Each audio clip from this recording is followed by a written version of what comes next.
kita bicara tren. Survei itu yang salah satu yang dihitung adalah trennya. Ya. Naik, tetap, turun. Tren Anies ini turun. Oke, kalau dia turun, bukan salah siapa-siapa. Bukan salah Jokowi, bukan salah Prabowo, bukan salah Ganjar. Bukan. Dia turun karena metode kerja. Dia turun karena pilihan isu. Dia turun karena tidak mampu menjelaskan pada publik. Dia turun karena banyak hal lain. Jangan kambing hitamkan orang lain. Oke, pertanyaan saya, kita pakai logika, kita rasional. Kalau dia turun terus sampai angka 13%, terakhir sudah 14% loh. 13%, 9%, 8%, apakah tetap mau dukung? Kalau mau ya terserah, nggak apa-apa buat saya. Selain Hasan Nasbi, ternyata politikus PDIP Adhiana Pitupulu pernah memprediksi Anies Baswedan akan gembos dan gagal menjadi calon presiden di Pilpres 2024. Sejumlah pengamat politik menilai ramalan itu bisa terjadi jika Anies tidak mampu menggenggam parpol koalisinya sampai pendaftaran dimulai. Prediksi Adhian berangkat dari data elektabilitas yang ia pegang. Ia menyebut tingkat keterpilihan Anies terus berkurang. Ia mengatakan suara pendukung Anies kembali ke asalnya. Suara mantan pendukung Presiden Jokowi yang sempat singgah di Anies mulai pindah ke Ganjar Pranowo. Adapun Prabowo Subianto kembali mendapatkan suara dari mantan pendukungnya di 2019. Adhian tidak mengungkap alasan lain dari ramalan itu. Namun ia yakin betul Anies akan gembos dan gagal nyapres di 2024. Bukan Adhiana Pitupulu saja yang meramalkan Anies Baswedan bakal gembos atau gagal nyapres di 2024. Sebelumnya,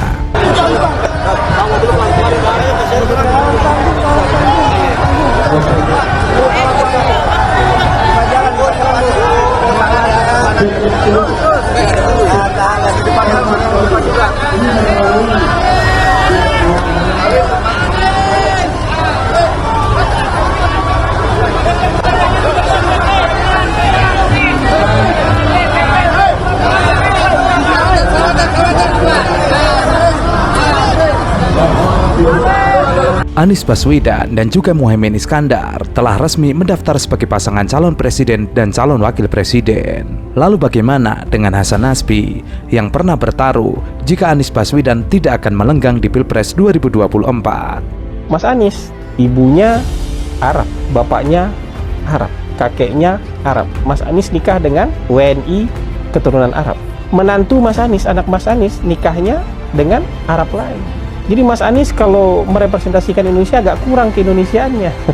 Mungkin 3% Indonesia aja yang bisa direpresentasikan oleh Mas Anies kalau kita bicara politik identitas. Kurang Indonesianya, kan peluang ketemu Arab sesama Arab itu kan sama kayak saya, orang ketemu Padang itu kalau udah di Pulau Jawa ini ya kurang dari 10% lah. Makanya istri saya bukan orang Padang kan gitu. Karena peluang saya ketemu dengan orang Padang di bawah 50%, bahkan mungkin di bawah 10%. Makanya dapat istri orang yang bukan Padang. Tapi Mas Anies dengan segitu pergaulannya ketemu istri Arab lagi.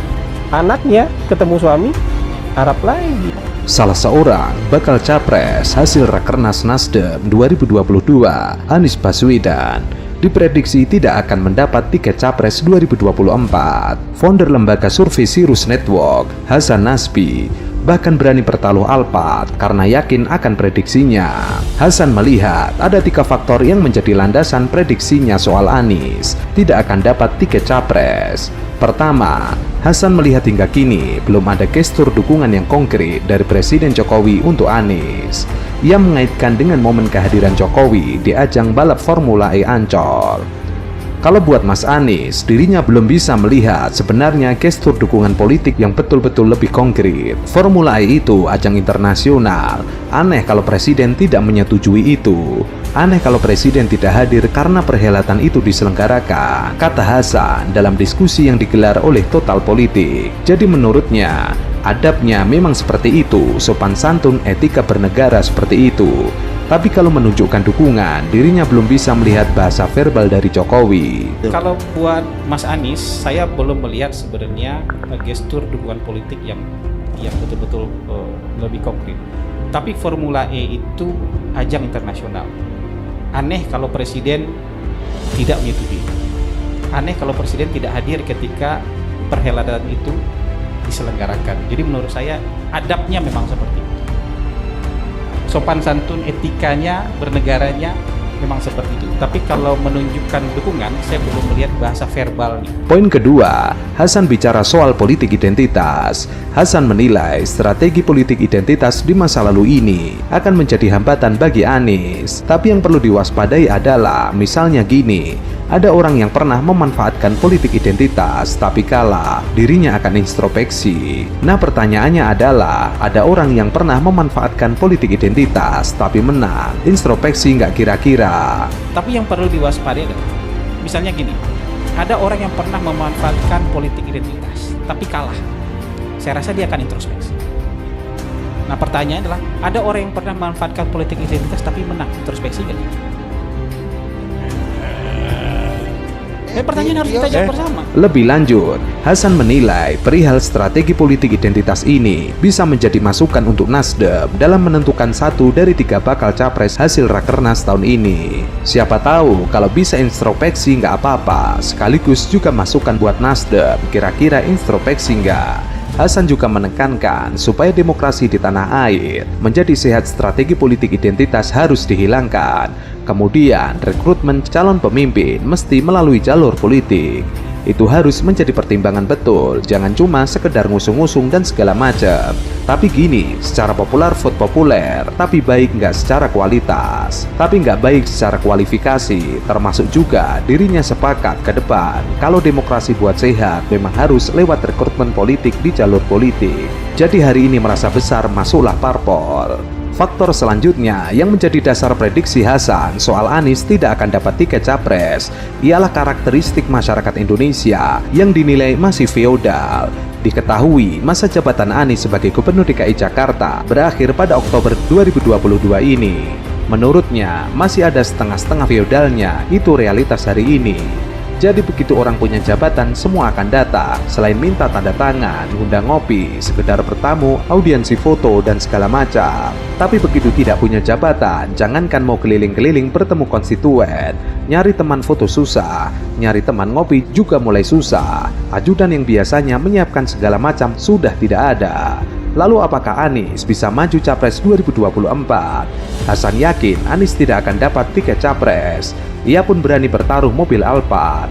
Namun, menurutnya Anies masih punya peluang dapat tiket Cawapres. Ia mengatakan Anies mau jadi Capres berat dari semua sisi. Kalkulasi matematikanya sudah susah. Tapi kalau mau menjadi Cawapres masih terbuka. Taruhan boleh, taruhan Alphard juga boleh. Kalau mau jadi Capres berat dari semua sisi, kalkulasi matematikanya susah. Tapi kalau mau jadi Cawapres masih terbuka. Kalau Capres ini taruhan mau nggak Bang? Boleh taruhan, Ya, taruhan Alphard gitu. Ya. Taruhan Alphard nih, Bapak Hasan Nasbi. Ya abang ada, kita nggak ada. Namun faktanya Hasan Nasbi kalah dalam taruhan Alphard tersebut. Pasalnya, dukungan Partai Keadilan Sejahtera secara resmi membuat Anies Baswedan memegang tiket untuk mendaftar sebagai calon presiden 2024. Hal itu berarti Anies sudah mendapatkan dukungan dari Partai Nasdem, Demokrat, dan PKS. Anies secara total melebihi syarat pencapresan dengan raihan kursi 20% di DPR, dengan Nasdem 59 kursi atau 10,26%, Demokrat 54 kursi atau 9,39%, dan PKS 50 kursi atau 8,70%. Berarti kini Anies mengamankan 28,35%. Keputusan PKS yang resmi mendukung Anies disampaikan Wakil Ketua Majelis Syuro PKS, Muhammad Sohibul Iman.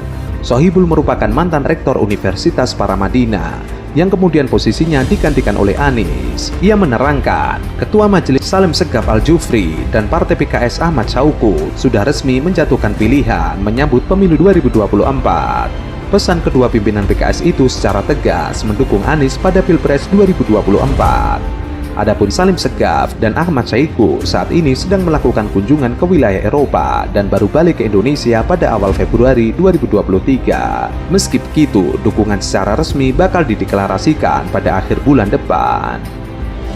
PKS akan menyampaikan dukungan eksplisit organisatoris kepada Bapak Anies Rashid Baswedan sebagai Bacapres 2024-2029 pada rapat Badan Pekerja Majelis Syuro PKS yang bersamaan dengan Rapat Kerja Nasional atau Rakernas DPP PKS pada tanggal 24 Februari 2023. Prabowo, karena 2009 Prabowo itu cuma mencapai 4, sekian persen ketika dia bersama nasionalis, sesama nasionalis Megawati.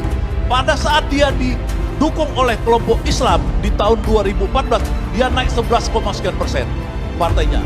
Didukung lagi tahun 2019 naik ke 13, sekian persen. Artinya Prabowo itu meroket karena dia mengkombinasi antara nasionalis dan religius. Nah, ini catatan buat diskusi kita. Nah, kalau saya sebagai pendukung Anies, saya tidak begitu peduli dengan kombinasi untuk kepentingan. Saya untuk yang umum aja. Karena apa? Saya bisa membantah pikiran daripada saudara Eko. Ya, saya tidak percaya 100% dengan survei-survei dilakukan oleh lembaga-lembaga survei yang sekarang ini secara metodologi saya ragukan. Kenapa saya ragukan? Karena saya mungkin satu-satunya doktor yang menguasai ya riset kuantitatif. Karena saya itu di FISIP UI itu hampir tidak ada, di FISIP UI mungkin tidak ada yang berani mengambil riset kuantitatif untuk disertasinya. Cuman saya yang saya tahu sampai sekarang riset kuantitatif. Jadi secara metodologi itu saya ragu. Yang kedua, sekarang ini zaman teknologi canggih, orang bicara crowdsourcing. Saya mau nunjukkan di sini kepada Anda semua. Inilah hasil 1 tahun belakangan ini dari Google Trend.